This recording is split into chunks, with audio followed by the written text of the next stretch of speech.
and welcome to FAR 4. So guys, we've been going pretty steady with FAR and that day is not too far when you guys know all about financial accounting and reporting and you become rich, successful, certified public accountants. So guys, before we move forward, let's quickly recap on what we have learned so far. So in FAR 1, I give you the financial statements. So I give you the balance sheet, I give the income statement, the statement of comprehensive income, the statement of stockholders' equity, statement of cash flows, and a lot of notes to all these financial statements. So that was all financial reporting. And then from FAR 2 onwards, we started looking at items on our balance sheet. In FAR 2, we looked at current assets and current liabilities. So we talked about cash and cash equivalents. We looked at accounts receivable. We looked at inventory. We talked about accounts payable, contingencies. Then in FAR 3, we moved down on our balance sheet on the asset side and we started looking at non-current assets also. So we started with investments. So remember 0 to 20% investments. That was cost method or marketable securities. 20 to 50%, that was equity method. More than 50%, that's when you consolidate. We didn't learn about that yet, but we'll learn about that in FAR 6.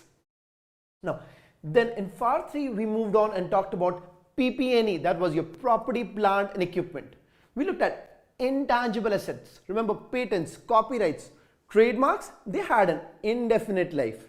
Then we had goodwill, indefinite life, unidentifiable asset. Now, in FAR 4, we're going to be focusing on this side of a balance sheet. So we'll start with talking about bonds. So let's say we at My CPA Review, we're growing and we need money.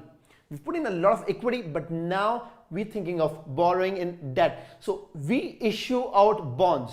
So we are the issuer of the bonds, we're the borrowers, and that becomes bonds payable for us. So we issue out bonds, get in cash. So guys, that becomes a non-current liability on our financial statements. Then after bonds, think about it, we've gotten in a lot of money, we need training centers also. So we lease out a training center, let's say 25,000 square feet for a period of 50 years. Guys, we didn't buy the training center, we leased it out. But we leased it out for a long 50 years. By the time we are out of there, the building's going to crack. So though it's not our property, it's not our asset, but still in substance, we sort of own the property. Think about it. The landlord, the lessor, he owns the asset in form, on paper. But in substance, we're going to be using that asset for literally all of its life. So it's actually our asset, our right. So we're going to have a leased asset in these capital leases. We'll talk about that. But to have this asset, we're going to be paying out monthly lease payments. So that becomes a lease liability for us. Then let's think about it. To make this company a success, we need a team of wonderful employees. And I've got Jay and Abdul here. Now these guys are really hardworking. They've been putting in 80 hours per week to make all this content so that you get all your information. Now from next week onwards, they're planning to put along 100 hours per week. So guys, think about it. We're going to take care of them. Now we're going to be taking care of them now. We're paying them salaries and bonuses. Now we also want to take care of them even after they retire. So we want to be paying out pensions to them. So guys, that's something to be paid out in the future. But still, it's a liability as of today. So we're going to talk about pension liabilities, their retirement benefits. Now, because it's so huge, what we might do is every year when we earn some money, we might put aside, we might invest that money so that we have the cash flows when we need to pay them pensions later. So that might become pension assets. So guys, as you can understand, I've told you bonds, I've told you leases, I've told you pensions. Now, to understand all of these, so these are future non-current liabilities, having cash flows in the future, periodic cash flows. To understand these properly, you need to know the concept of time value of money. And we'll look at that in just a moment. On FAR 4, page 1, let's look at all the content that we're going to be studying in FAR 4.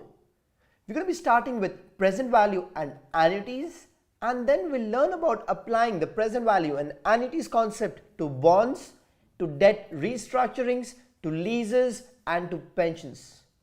So as you can already understand, there's a lot of content in this chapter, but this one is really important for your CPA exams. So let's kickstart with the present value concepts, and then we have a lot to come in this chapter. Now guys, let's say I offer you $100 now and $100 a year later, and you're going to choose between the two. What are you going to choose? So Jay there, he says he wants it now. What if I say I'll give you $100 a year later, but if you want it now, I'll just give you $91. Then my friend Jay there, he is indifferent. He says anything is fine. So guys, what this means is the $91 that I'm ready to pay now is growing to $100 in 1 year. Guys, that is the concept of time value of money. So let me put it here. What we can say is $100 after a year is worth $91 today. Or in other words, the present value of $100 after 1 full year is $91 today. You could also say that the future value of $91 today is $100 after a year. Now, this is assuming a 10% interest rate. So let's look at the present value tables that we have on our book. So the present value of $1 at 10% after 1 year is 0.909, or let's say 0.91. So guys, you got how I calculated this number, $91? I multiplied the $100 after 1 year with this present value factor, present value of $1 after 1 year at 10%. So $1 year later is worth 91 cents today. So $100 a year later would be worth $91 today. So let's do that for the second year. So how much is $100 after 2 years worth today? Or in other words, what is the present value of $100 coming in after 2 years at 10% interest rate? So we're looking at two things. We're looking at the time, the year 1 or year 2, and we're looking at the interest rate, 10%. So we're keeping it at 10% for now. So looking at that, we have 2 years, 10% gives us 0.826. We could say 0.83. So the present value factor for 2 years, 10% is 0.83. That's for $1. So you could say $1 coming in after 2 years is worth 83 cents today. So how much is $100 worth? So that's 100 into 0.83 gives us $83. Now let's go to the third year now. So now we're looking at year 3, and again let's keep it at $100. So how much is $100 coming in after 3 years worth today? So let's look at the worth of $1. So $1 would be worth 0.751, or let's say 0.75. So what we're saying is $1 coming in after 3 years is worth 75 cents coming in today. $100 after 3 years is worth $75 today. Now let's move on. Fourth year.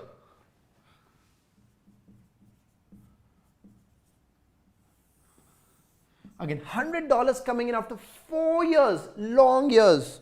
The present value factor, so I'm looking at the 10% column and the 4-year row, and that is 0.683.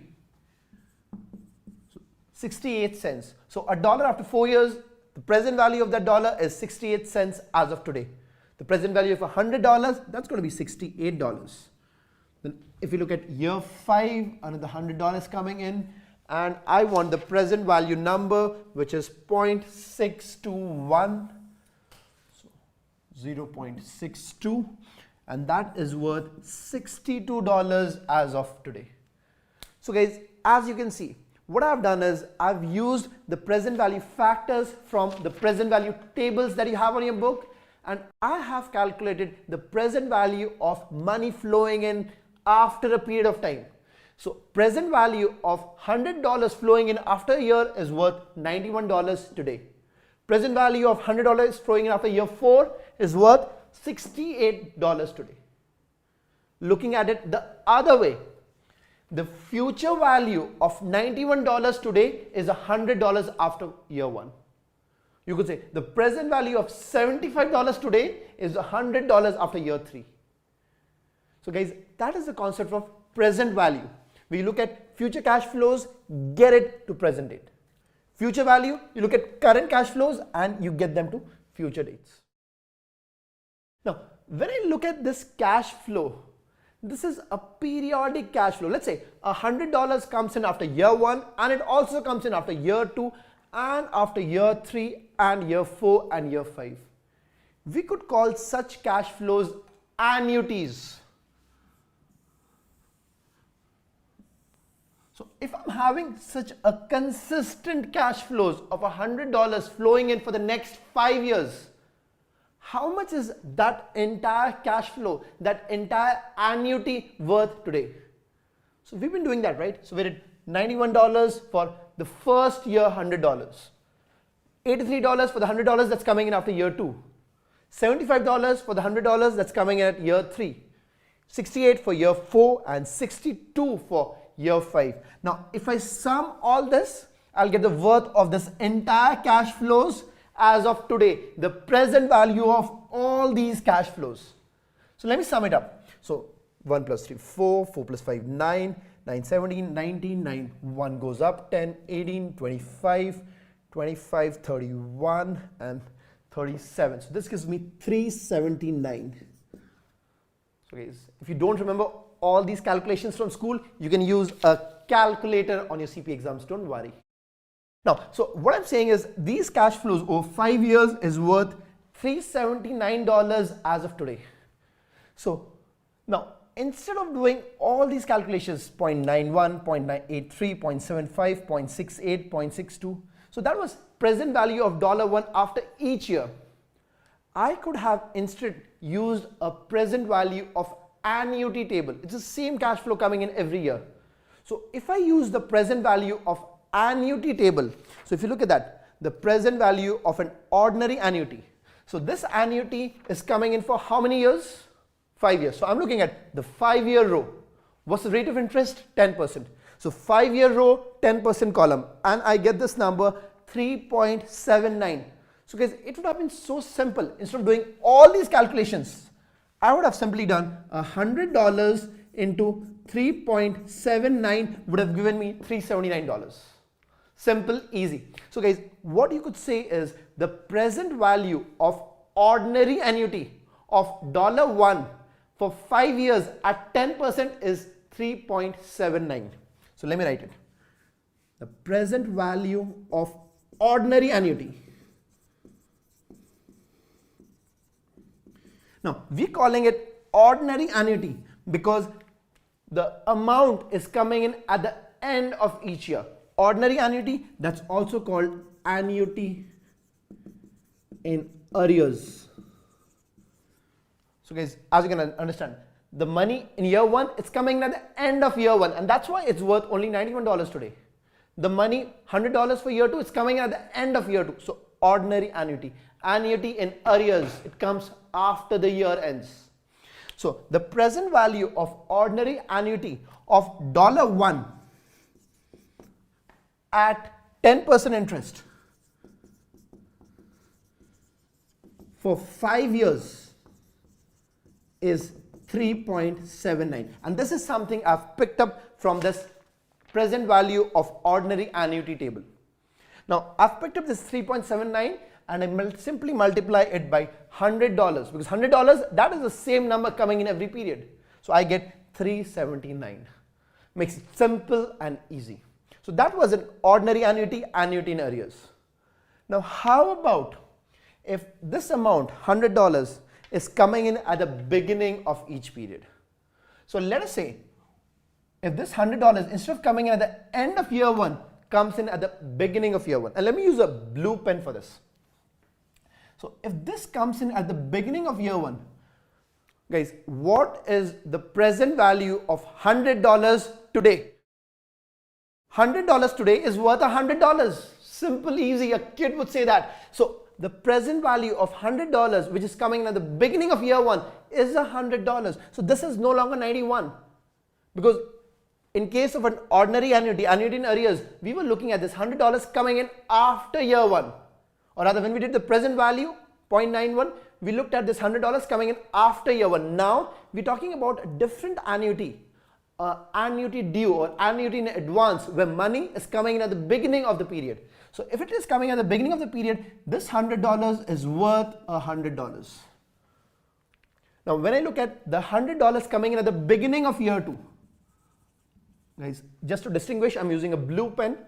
So beginning of year 2, guys, beginning of year 2, so the 1st January of second year is more or less the same as 31st December of year 1. So end of year 1 and the beginning of year 2 are sort of same. So you could say the $100 which is coming in at the beginning of year 2 is worth $91 today. You could also say the $100 that is coming in at the beginning of year 3 is worth $83 today, not 75, 83. 75 was when the $100 was coming in at the end of year 3. Now this $100 is coming in at the beginning of year 3, so it's worth 83. $100 at the beginning of year 4 is worth 75. So beginning of year 4 is the same as ending of year 3. Beginning of year 5 is the same as ending of year 4, and it's worth $68 today. So guys, now if I look at this annuity in advance, so I would say the present value of annuity in advance or annuity due. So okay, this was annuity in arrears. This is annuity in advance. This was ordinary annuity. This was annuity due. And if we total that, so 91, so 1 plus 3, 4, 4 plus 5, 9, 9 and 8, 17, 7, 1 goes up, 10, 18, 25, 31, 3 goes up, 3 and 1, 4. $417. Or you could say, we could do this we've done this $100 into 1. The amount that's coming in on day 1, that's $100 into 1. Plus $100 into present value of ordinary annuity for 4 years. Because guys, though this amount is coming at the beginning of year 2, that's same as end of year 1. Beginning of year 3, same as end of year 2. So we could look at the ordinary annuity for 4 years. So now if I look at the present value of ordinary annuity table for 4 years at 10%, I get 3.17. So it could be $100 into 1 plus $100 into 3.17. So that gives us $100 into 4.17 or $417. So you could say the present value of annuity due, not ordinary annuity due now of $1 at 10% interest for 5 years is 4.17. So 1 plus 3.17 gives me 4.17. So that is the concept of ordinary annuity versus annuity due. So we've looked at two things now. First, we've looked at present value of $1. So if we didn't have this entire cash flow, we just have this one number coming in. The present value of $100 after year 1 would have been $91. So that was basically when you have a single cash flow after a point in time. Or let's say we didn't have any of these cash flows, we just had $100 after 5 years, not beginning, end of 5 years. That would have been worth $62 today. So that would have been a present value of $1 after a certain period of time at a certain interest rate. So that was the present value concept. Then we started looking at annuities, a series of cash flows. Now because the series of cash flows are same numbers, what we did was instead of calculating so many present values, we simply looked at the present value of ordinary annuity table. So when we had the series of cash flows coming in at the end of each period, we call it ordinary annuity or annuity in arrears. And we said $100 into 3.79, that was the number for $1 for 10%, 5 years, and we calculated that's 379.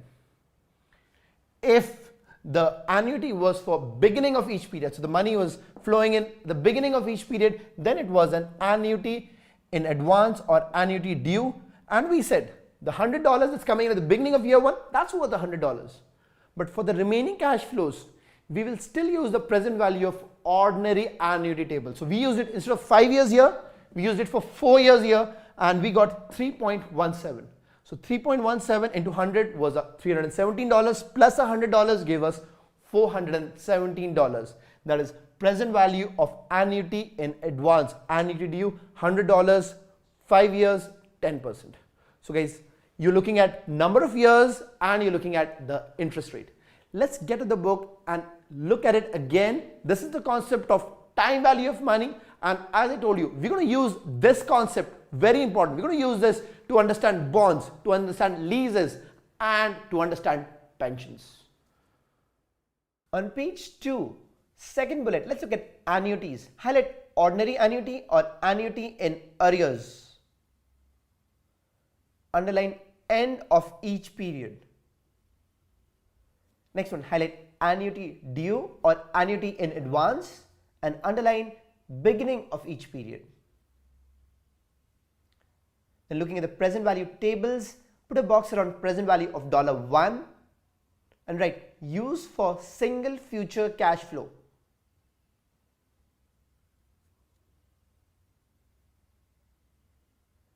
Then put a box around present value of an ordinary annuity and write use for stream of future cash flows.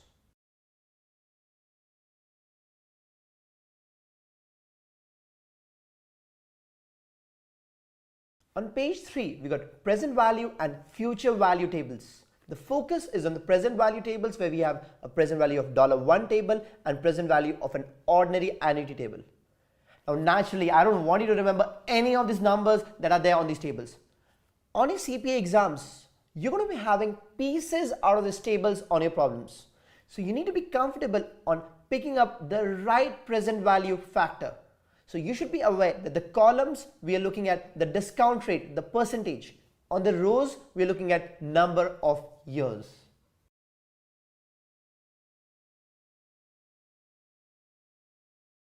Turn on to page 4, and on the second sub-bullet there, we're looking at converting from present value of ordinary annuity to put a box around present value of annuity due. So if you're given the present value of ordinary annuity tables and you're required to calculate the present value of annuity due, you can very easily do that in 2 steps. Like step number 1, on ordinary annuity table, look out for present value of n-1 periods.